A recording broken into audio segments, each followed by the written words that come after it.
শরীরে ভারী বস্তু বেঁধে নৌকা থেকে নদীতে ফেলা হলো দেহ। সরজুতে বিতর্কিত জল সমাধি রাম মন্দিরের পুরোহিতের ভিডিও সামনে আসতেই শোরগোল। অযোধ্যার প্রধান পূজারীর শেষকৃত্য যেভাবে সম্পন্ন হয়েছে তা নিয়ে শুরু হয়েছে বিতর্কের নেপথ্যে জল সমাধির ভাইরাল ভিডিওই। পূজারীর দেহ ভারী বস্তু দিয়ে বেঁধে নদীতে ফেলে দেওয়ায় তাকে অসম্মান করা হয়েছে বলে মনে করছেন অনেকেই। আবার সোশ্যাল মিডিয়ায় অনেকেই পরিবেশ বিধি নিয়েও তুলছেন প্রশ্ন। অযোধ্যার সাধু সন্তদের মুখে অবশ্য শোনা যাচ্ছে অন্য কথা। গত বুধবার 85 বছর বয়সে শেষ নিঃশ্বাস ত্যাগ করেছেন অযোধ্যার রাম মন্দিরের প্রধান পুরোহিত মহন্ত সত্যেন্দ্র দাস। অযোধ্যার প্রধান পূজারীর শেষকৃত্য সম্পন্ন হয়েছে নিজ ভূমিতে। প্রচলিত হিন্দু রীতি অনুযায়ী হিন্দু ধর্মাবলম্বীদের মৃত্যুর পর আত্মা পঞ্চভূতে বিলীন হয় অগ্নিদেবের কাছে সমর্পণের মাধ্যমে। তবে সেই প্রথা না মেনে সাধু সন্ন্যাসীদের মতোই ভূমিতে জল সমাধির মাধ্যমে শেষকৃত্য সম্পন্ন করা হলো সত্যেন্দ্র দাসের।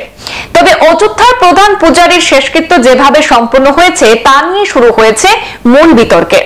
প্রয়াত সত্যেন্দ্র দাসের নশ্বর দেহ নৌকায় করে সাকেত নগরীর সরজু নদীতে ফেলে দেওয়ার ভিডিও সৃষ্টি করেছে সেই বিতর্কের।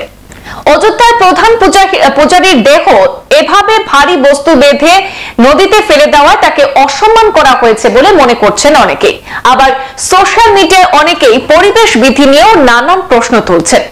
অযোধ্যার সাধু সন্তদের মুখে অবশ্য শোনা যাচ্ছে ভিন্ন কথা। তাদের মতে এই প্রথা বহু প্রাচীন, তবে বর্তমানে এই ধরনের ঘটনা খুব একটা দেখা যায় না। এখনো সাধক সম্প্রদায়ের মধ্যে প্রচলিত রয়েছে জলে মৃতদেহ সমাধিস্থ করার প্রথা। সাধক শ্রেণী বিশ্বাস করেন জল সমাধির মাধ্যমে আত্মা নিশ্চিতভাবে মোক্ষম লাভ করে। জাগতিক মোহ মায়া থেকে দূরে থেকে যারা সিদ্ধি লাভ করেন তাদের এভাবেই জল সমাধি দেওয়ার প্রথা চালু রয়েছে। কেউ কেউ দাবি করেন এইভাবে সরজুতে জল সমাধি দেওয়া হয়েছিল নাকি অযোধ্যার নৃপতি রামকেও। উল্লেখ্য, লখনৌয়ের Sanjay Gandhi post graduate institute of medical সায়েন্সের গত বুধবার শেষ নিঃশ্বাস ত্যাগ করেছেন সত্যেন্দ্র দাস। মৃত্যুকালে ওনার বয়স হয়েছিল 85 বছর। 1992 সালে বাবরি মসজিদ ধ্বংসের পরবর্তী সময় 1993 সাল থেকে অযোধ্যার প্রধান পূজারীর পদে ছিলেন সত্যেন্দ্র দাস। পাশাপাশি তিনি ছিলেন অযোধ্যা রাম মন্দির ট্রাস্টের অন্যতম প্রধান সদস্য। সংবাদ এ পর্যন্তই, ফিরছি পরবর্তী অন্যান্য আপডেট নিয়ে, সাথে থাকুন। ধন্যবাদ।